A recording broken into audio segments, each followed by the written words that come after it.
أمين شرطة بالمرور يحاول تسريب بلوعات صرف مياه الأمطار لتيسير الطريق على دائري المعادي.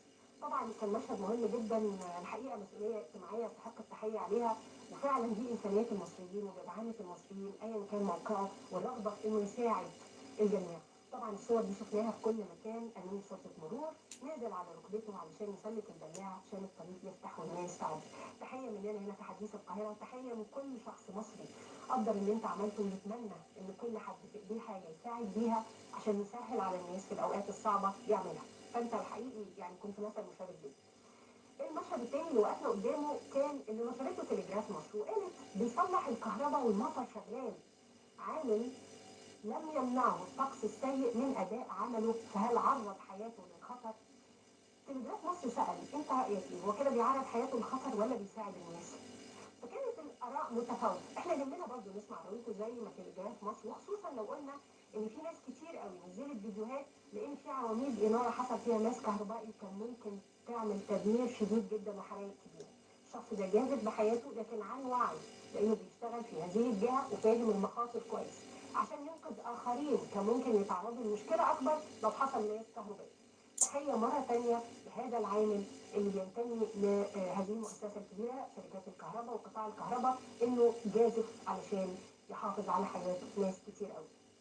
هذا هو الخبر الكبير في كل اللي حصل الفتره اللي فاتت.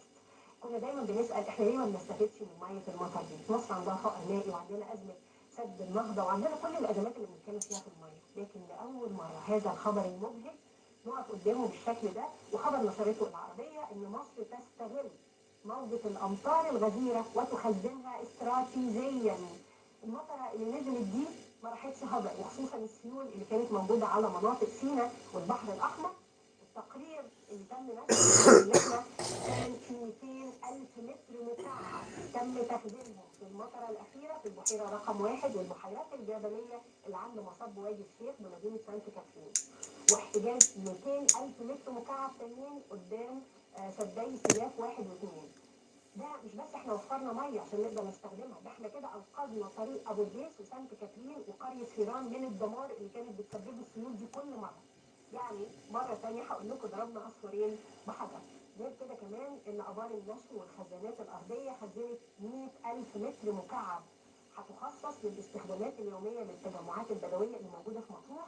طبعا وزير الموارد المائية قال ان احنا نفذنا مئات البحيرات الجبلية والصناعية وسدود الاعاقة، هدفنا منها ان احنا نخزن 50 مليون متر مكعب. الله، هي دي الاخبار اللي تفرح، وخلينا نمشي على هذا المنوال.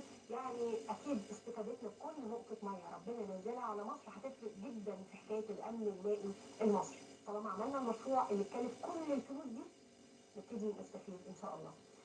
دي من المشاهد اللي وقفنا قدامها. قراصنه ايران الحرب السبرانيه الموازيه للحرب الحاليه على قدم وساق. بالمناسبة من أخطر الأخبار اللي وقفنا قدامها اللي نشرته العربية النهاردة، قالت مجموعة قرصنة مرتبطة بإيران تخترق بريد مدير مكتب FBI. تخيلوا وصلت إلى هذا الشخص، وبعتت للجميع رسالة بتقول لهم إذا كنا اخترقنا حساب المدير فأي موظف تحت هذا المدير تحت طائلة مجموعة الاختراق الإيرانية. طبعا مجموعه القرصنه زي ما نشرت برضه الشرق الاوسط اخترقت بريد مكتب مدير FBI، ومش بس كده اخترقت بيانات 50 شركه اسرائيليه من بدايه الحرب على ايران ومحت كل بياناتها من على الانترنت، واصبحت هذه الشركه كانها غير موجوده. كمان قالوا ان هم اخترقوا الخدمات بتاعت لايت الصحيه في اسرائيل واللي بتقدم خدمات لعدد كبير جدا، وقالوا ان في 10,000 شخص من الاسرائيليين ببياناتهم الصحيه وتاريخهم الوردي موجوده عندنا.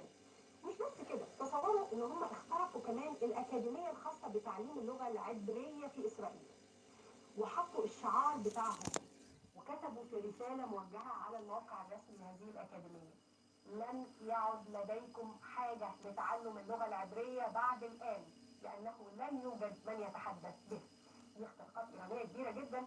وأخيرا هو ده الشعار اللي حطوه لجماعة حنظلة اللي أصبح حاليا هو أهم شعار بيتم تداوله في الاختراقات دي. لكن الخبر المهم من الولايات المتحدة الأمريكية، والأول مرة نشوف هذا الخبر